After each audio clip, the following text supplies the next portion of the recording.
Hace un par de días estaba jugando con Keila, una de las actividades que más me gusta en esta vida.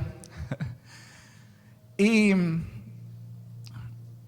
Keila tiene esos cambios de marcha, ¿no? Está jugando algo y de pronto se para y me hace alguna pregunta que no tiene nada que ver con lo que estamos haciendo. Y me dice, papá, ¿cuántos años tienes? Bueno, en realidad me dijo, ¿cuán viejo eres? Yo no sé por qué en inglés preguntan, how old are you? Y ella lo tradujo de alguna manera. ¿Por qué a uno no le preguntan cuán joven es usted? ¿No? How young you are. Pero bueno, me dijo, ¿cuán viejo eres? Le digo, ¿qué quieres decir? Me dice, muchos años tienes? Y le digo, ok. Le digo, 45 años. Y se queda pensando y me mira y me dice, ¡wow! ¡Eso es muchísimo! Si yo estaba batallando con alguna crisis de los 40, cuando me dijo muchísimo,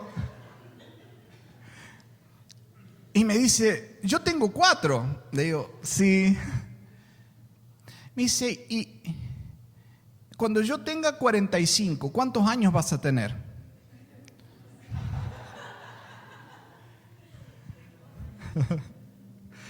¿Sabes que eso a veces nos confronta un poco con la brevedad del tiempo? Todos experimentamos el tiempo. Eso en donde está escondido lo que fue, lo que es y lo que será. Lo que has hecho, lo que haces, lo que harás. El tiempo está dividido en 3 partes: el pasado, el presente y el futuro. Sin embargo, aunque estamos aparentemente orientados solamente hacia el futuro, usted y yo no podemos vivir ni en el pasado ni en el futuro. Vivimos en un presente que es tan rápido que se nos escurre como el agua entre los dedos. Es decir, el presente que ya mismo estás viviendo de pronto ya pasó. Y ya dije lo que dije. Y ya no es presente, ya es pasado. ¡Wow! Ahora, si usted y yo pudiéramos controlar de alguna manera el tiempo y pudiéramos viajar en el tiempo, ¿a dónde usted iría? Bueno, supongamos que usted quisiera ir al pasado. Iría tal vez a ese momento donde David estaba enfrentando a Goliat, se escondería detrás de un árbol para ver cómo fue esa escena en la realidad. O tal vez se subiría arriba de una colina para ver el momento en que las aguas se abrieron del Mar Rojo y el pueblo de Israel pasó en seco. Quizás visitaría a José cuando ya era el segundo en el poder de Egipto y observaría esas construcciones majestuosas, las pirámides que de hecho estaban fresquitas, recién hechas. O qué mejor si quizás fuera hacia el futuro. Si pudiera viajar hacia el futuro y usted dijera, voy a ir a ver qué es lo que pasa con mi vida para anticiparme a las decisiones y cometer menos errores. Y ya sé que si voy a ese lugar voy a tener problemas, entonces lo evito. Ya sé que ese seguro de la casa no lo voy a comprar, porque cuando se me inunda el sótano ni me llaman. Eso nos ayudaría quizás a decidir mejor qué camino tomar. Parece imposible para los hombres, aunque hay una teoría de un físico llamado Albert Einstein, y cuando él desarrolló la teoría de la relatividad, él dijo que si alguien podía controlar la velocidad y el espacio, podría viajar de alguna manera en el tiempo, si fuera lo suficientemente rápido y pudiera moverse en el espacio. Ahora, cuando él hace los cálculos, eso es imposible para cualquier humano. Sin embargo, hay alguien que sí lo pudo hacer. ¿Qué si le dijera de una persona que logró viajar, transportarse a su propia voluntad al pasado, al presente y al futuro, y aún lo hace hoy? Se llama Dios. Y hay pruebas de eso. ¿Saben dónde está? Aquí. Más de 1800 profecías han sido ya cumplidas. Por ese ser superior que conoce lo que va a suceder, que conoce lo que sucedió y lo que está pasando en el presente. Para ponerle un ejemplo, cuando Jesús estaba en la tierra, dice la palabra en Mateo 24, cuando Jesús, en el verso 1, cuando Jesús salió del templo y se iba, se acercaron sus discípulos para mostrarle los edificios del templo. Respondiendo él les dijo: ¿veis todo esto? De cierto os digo que no quedará aquí piedra sobre piedra que no sea derribada. Ahora pensemos, el templo en esa época, el templo de los judíos, era una de las obras más grandes que había en todo el Imperio Romano, probablemente la más grande. Tenía todo su patio, tenía el espacio de más de 5 campos de fútbol. El edificio era majestuoso, se veía a decenas y decenas de kilómetros. Estaba construido con piedras que eran 2 veces mi altura, en ancho y en largo. Sin embargo, Jesús predice que no iba a quedar de esas piedras enormes ni una encima de la otra. 40 años después, Tito, un emperador romano, el que iba a ser después un emperador romano, vino con todo su ejército y arrasó Jerusalén, destruyendo el templo a tal modo que no quedó piedra sobre piedra. Ahora, ¿la Biblia dice algo acerca de nuestro futuro actual? ¿Habla algo acerca de eso? De paso les digo, la Biblia no es un almanaque donde puedes ir y averiguar cuál es el número de la lotería que va a salir. Ni tampoco quién va a ganar, Argentina o México. Aunque uno puede darse alguna idea, pero...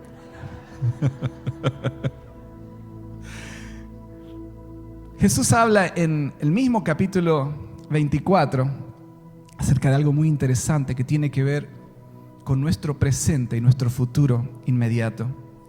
En el versículo 3 dice: estando él sentado en el monte de los olivos, los discípulos se le acercaron aparte diciendo: dinos cuándo serán estas cosas y qué señal habrá de tu venida y del fin del siglo. Jesús les había explicado a los discípulos que él iba a morir, iba a resucitar, iba a ir a los cielos y él después iba a regresar por su iglesia. Y los discípulos se quedaron con una pregunta muy importante: ¿cuándo? ¿Cuándo va a suceder?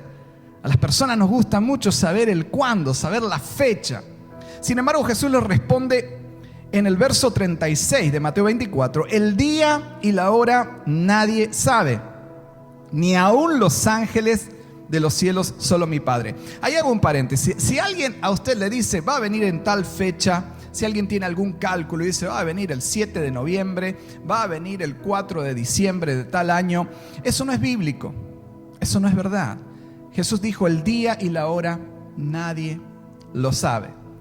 Y en el verso 37 dice más, pero da ahí una señal. Dice: más como en los días de Noé, así será la venida del Hijo del Hombre. Esa es una de las características que van a suceder antes de que Jesús venga a buscarnos.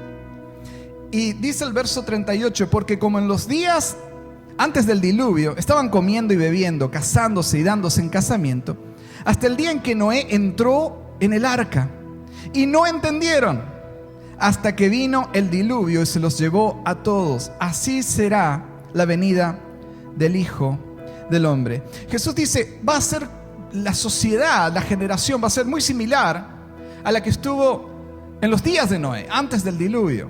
Es decir, Jesús encontraba que lo que estaban viviendo esa gente, o cómo estaba el mundo en esa época, iba a ser muy parecido a lo que iba a pasar antes de su venida. Y en esa época, en ese mundo tan catastrófico, Dios le pide a un hombre llamado Noé que construya un arca. Yo creo que todos sabemos acerca de la historia de Noé y del arca, ¿verdad?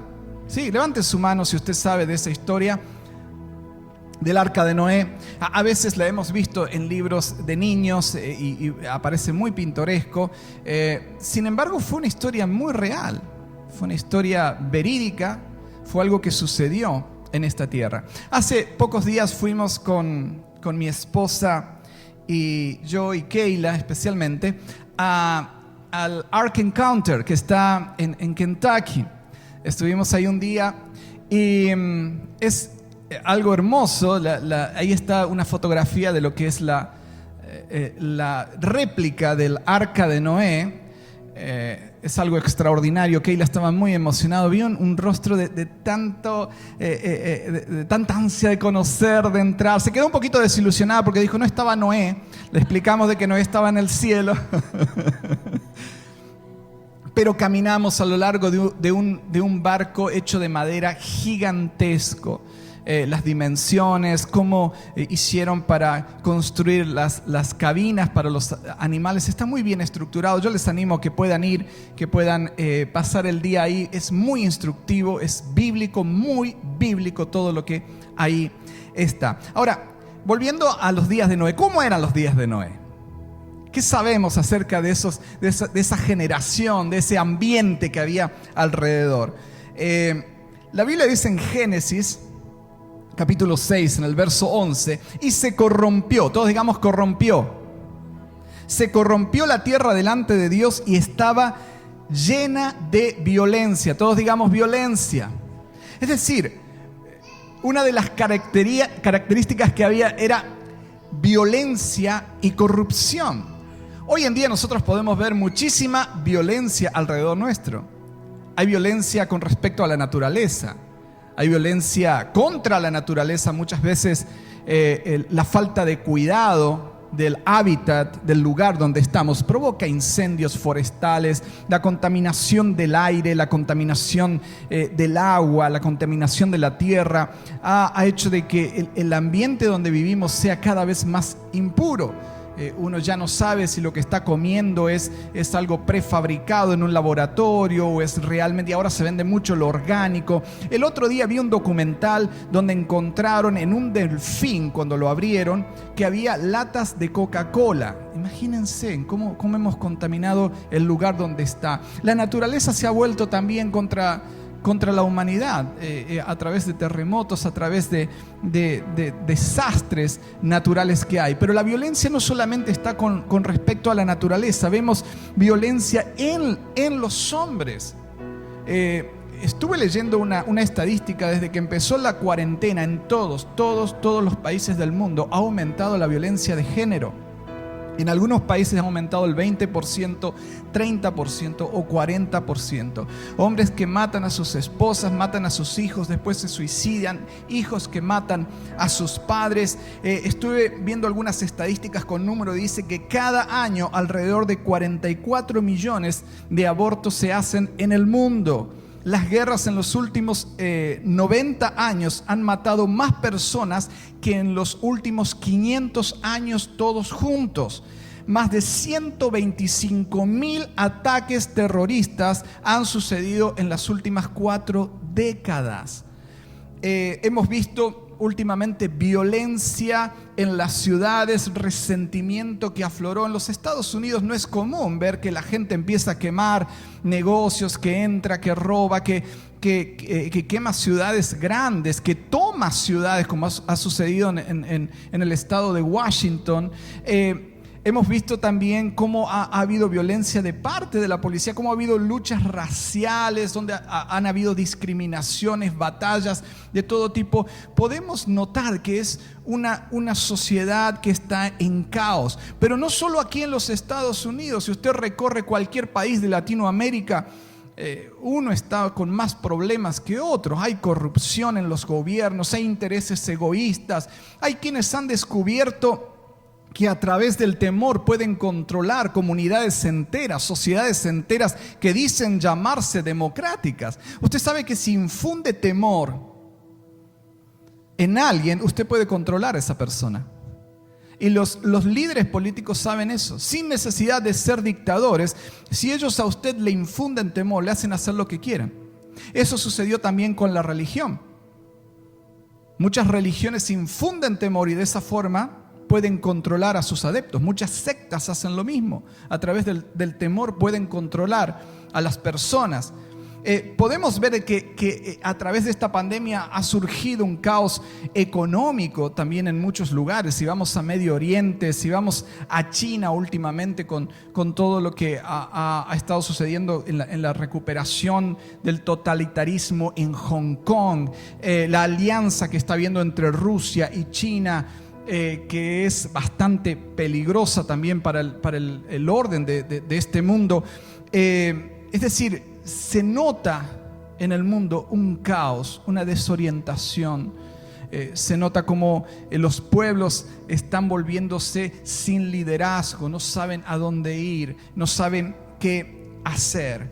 Entonces, violencia, corrupción es lo que vemos alrededor constantemente. La Biblia habla también de que en los días de Noé había inmoralidad. Miren lo que dijo Jesús: en los días antes del diluvio estaban comiendo y bebiendo, casándose y dándose en casamiento. La expresión griega esa significa que las personas estaban viviendo en desorden moral, que había indiferencia hacia los valores de la palabra de Dios, donde el concepto de matrimonio estaba destruido. Pero eso es muy similar a lo que sucede hoy en día. El concepto bíblico acerca de que el hombre y la mujer serán uno delante de Dios, hoy en día ya está en una posición muy relativa. Y algunos dicen, no, puede ser hombre y hombre, mujer y mujer, o quién sabe qué más. La familia, el concepto de familia se está quebrando, y la familia es la base de una sociedad espiritualmente sana.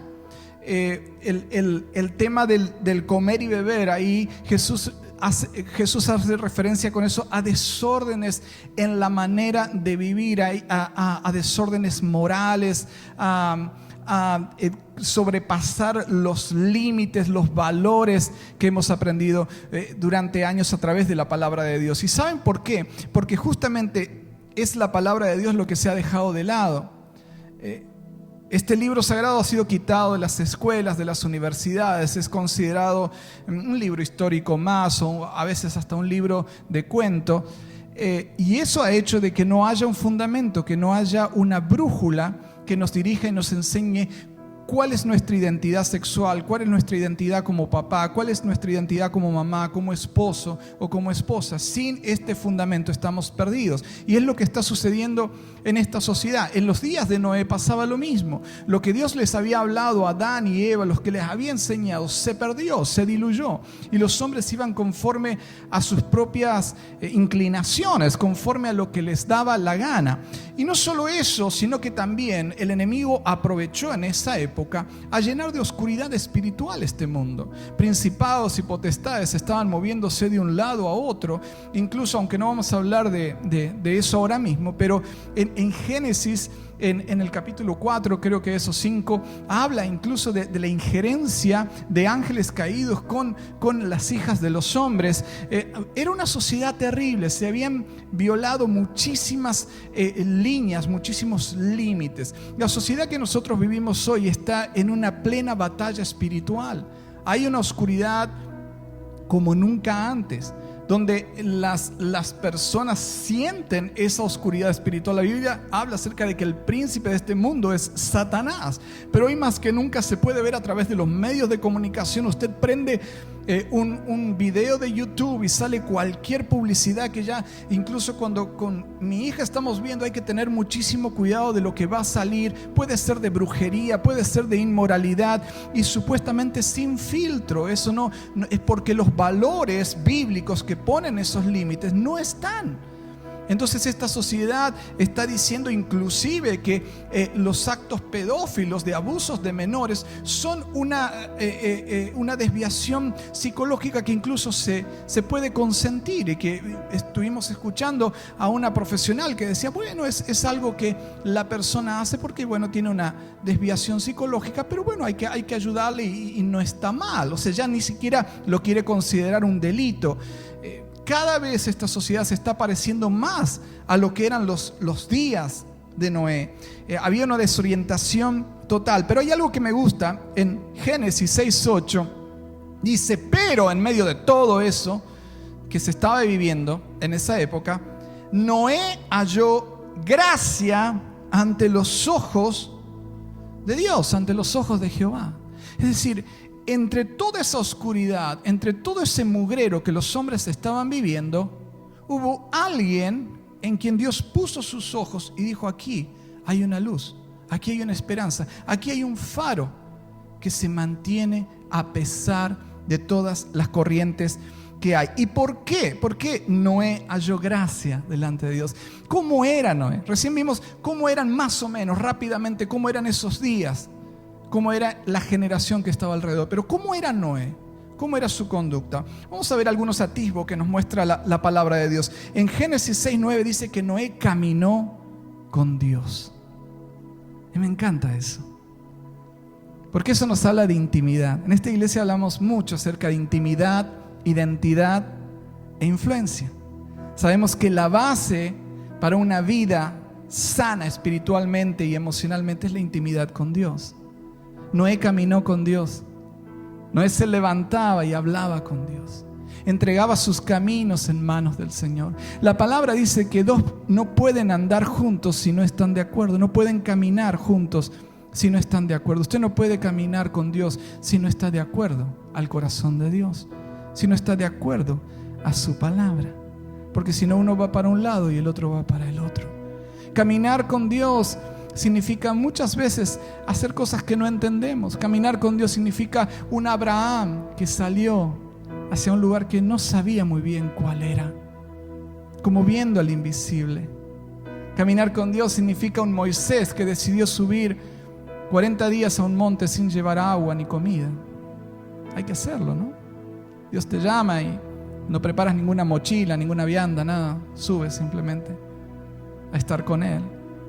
Caminar con Dios significa abrir las ventanas de tu habitación y hablar con Él y adorarle a Él, aunque eso te cueste la vida, como fue el caso de Daniel. Caminar con Dios significa esa mamá que no sabe cómo le va a proveer a sus niños, pero sigue confiando en Él. Caminar con Dios significa esa esposa que no sabe cómo su matrimonio va a ser restaurado, pero sigue creyendo en Dios. Caminar con Dios es aquel marido que dice: ¿cómo voy a enfrentar este problema? ¿Cómo voy a pagar estas deudas? ¿Cómo voy a resolver esta dificultad que tengo delante? Pero sigo como Abraham, porque creo en Él, porque confío en Él. Y mi hermano, quiero decirle en esta mañana: tome fuerte la mano del Señor. Así como cantábamos recién, caminar sobre las aguas, acudir al llamado del Señor, poner los ojos en Él. Y más allá de que parezca todo tan inestable, tan turbulento, usted va a caminar sobre roca firme cuando está de la mano del Señor. Aunque todo el mundo se esté ahogando, aunque todo el mundo se esté hundiendo, agarre más que nunca en estos días similares a los días de Noé la mano del Señor. Noé caminó con Dios. Noé caminó con Dios. ¿Cuántos quieren caminar con el Señor? Otra característica que nos muestra la Biblia es que Noé fue fiel. Todos digamos fiel. Génesis 7:5 dice: así que Noé hizo todo tal como el Señor le había ordenado. ¿Sabe? La fidelidad que Dios ve es la que generalmente no se ve. Lo vuelvo a decir: la fidelidad que Dios ve es aquella que generalmente no es tan obvia, que no es tan pública, que no se ve a los ojos de los hombres. Jesús dijo: entra a tu cuarto en lo secreto, porque tu Padre ve ahí, donde nadie te ve, donde nadie sabe, donde eres íntegro delante de Él y nadie más se va a enterar, nadie te va a aplaudir, pero el Padre lo ve. Dios lo ve. Y dice la palabra que Noé fue fiel. Todo lo que Dios le pidió que hiciera, Él lo hizo al detalle. Imagínense, Dios le pidió que construyera un barco, una arca gigantesca. Le dijo que lo hiciera con madera de gofer, una madera especial. Le explicó cuáles eran las medidas. Le dijo también cómo tenían que hacer los compartimientos y cómo tenía que sellar la madera. Es un trabajo enorme construir ese arca. Eran pocas personas, pero la salvación de esa familia dependió mucho de la integridad en los detalles, en lo privado. ¿Saben por qué? Porque imagínense que Noé sellaba mal las maderas. ¿Sabe qué implicaba eso? Que después, cuando estuviera flotando el bote por ahí, por esa grieta, se iba a meter el agua. Y Dios nos llama a sellar las grietas que pueden haber en nuestras vidas. Esas grietas ocultas están debajo de la mesa que nadie sabe. Esas grietas de temor o de impureza o de rencor, de falta de perdón, de chisme, de crítica, de envidia. Porque el enemigo es muy astuto y esa es la grieta que él quiere aprovechar para filtrar algo en nosotros. Noé fue obediente en los pequeños detalles que Dios le pidió. Dios te pide que hagas algo, hazlo. No te canses de hacerlo. No te canses de hacerlo. Noé estuvo más de 100 años construyendo el arca. ¿Te imaginas? Más de lo que vamos a vivir cualquiera de nosotros. 100 años perseverando, siendo fiel en tapar cada huequito, en construir bien las cosas. Y eso tiene que ver con todas las áreas de nuestras vidas, en nuestro matrimonio, como padres, en las responsabilidades que tenemos en un trabajo secular, pero también que tenemos en la iglesia. Si Dios pone algo en tus manos, no lo desestimes. Aunque nadie lo aplauda, sé fiel en lo privado. Sé fiel en lo íntimo. Mi esposa es testigo, pero mi mayor oración cada mañana es poder ser un buen papá y un buen esposo, más que ser un buen predicador. Porque eso es lo secreto, eso es lo que ellas conocen. Ese es el interior de mi arca, de mi bote. Si por ahí se filtra el agua, por mucha apariencia externa que haya, mi bote se va a hundir. Por eso el cristianismo, la vida en Dios, tiene que ver con un desde adentro hacia afuera, desde lo privado, para que en lo público podamos ser recompensados. Dios siempre mira lo secreto. Cuando eligió a David, no lo eligió por su apariencia, ni por su experiencia, ni por su altura, ni porque era guapo como usted, sino que lo eligió porque en lo oculto, debajo de ese arbolito, ese muchacho había aprendido a tener intimidad con Dios. Había aprendido a confiar en Él, aunque eso le costara la vida delante de un león o de un oso. Había aprendido a valorar la responsabilidad pequeña de cuidar una ovejita. ¿Te imaginas? Las ovejas son para quitarle la lana, las ovejas son eventualmente para comérselas, pero él estaba dispuesto a dar su vida por una de esas ovejas. Tenía una excusa tremenda, es que había un león, había un oso, hombre, mejor me voy para otro lado y cuido el resto. Pero él se arriesgaba porque él entendía que esa responsabilidad pequeña era una responsabilidad dada por su Dios, por su Padre. Sé fiel en lo poco, sé fiel en lo que nadie sabe, y tu Padre te recompensará en público. ¿Cuántos dicen amén? Noé tuvo fe, y Noé es conocido en el libro de Hebreos por su fe. Hebreo 11:7 dice: por la fe Noé recibió, todos digamos recibió una advertencia de Dios sobre algo que aún no se podía comprobar. Fíjense, dice que recibió. ¿Saben por qué lo recibió? Porque escuchó. La fe viene por el oír, y el oír la palabra de Dios. Tú tienes que estar atento para poder recibir algo que Dios te quiera decir. Si tú dices, pues que Dios no me dice que haga nada, es porque necesitamos estar más atentos, caminar más con Él, poder escuchar. Y Noé recibió la advertencia de Dios sobre algo que aún no se podía comprobar. Imagínense, nunca había llovido en la tierra. La tierra estaba como cubierta con una especie de cámara de agua en forma gaseosa, de tal manera que dice la Biblia que había un rocío que todas las mañanas venía hacia la tierra. No había llovido, por eso los hombres vivían más. Ustedes han escuchado, por ejemplo, Noé vivió como 900 años, Matusalén 969 años. Había gente que vivía muchísimos años porque no se producía la oxidación que se da cuando llueve. En los lugares donde más llueve, en los lugares más húmedos, hay menos expectativa de vida. Y la tierra, después del diluvio, ya fue diferente. Entonces las personas vivimos menos, aparte que Dios lo pronunció. Pero Noé estaba construyendo un arca acerca de algo que no se podía comprobar, que no había antecedente. Y Noé decidió creer durante 100 años que aquel que lo había dicho lo iba a cumplir. Eso es fe, es tremendo. Dice la Biblia, respetó la advertencia de Dios y construyó un barco muy grande para salvar a su familia. Y me encanta esa expresión, respetó la palabra de Dios. Respetó, la tomó en consideración, tomó en valor lo que Dios estaba diciendo. No lo desestimó, no lo menospreció. No dijo, un mensaje más. Quizás ni fue Dios, sino que lo tomó en alta valoración, respetó la advertencia de Dios y construyó un barco que tenía como 150 metros de largo, 15 de alto, 25 de ancho. Era un barco gigantesco.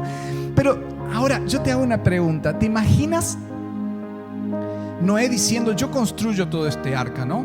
Lo que Dios me ha pedido. Y Dios dice que meta todos los animales.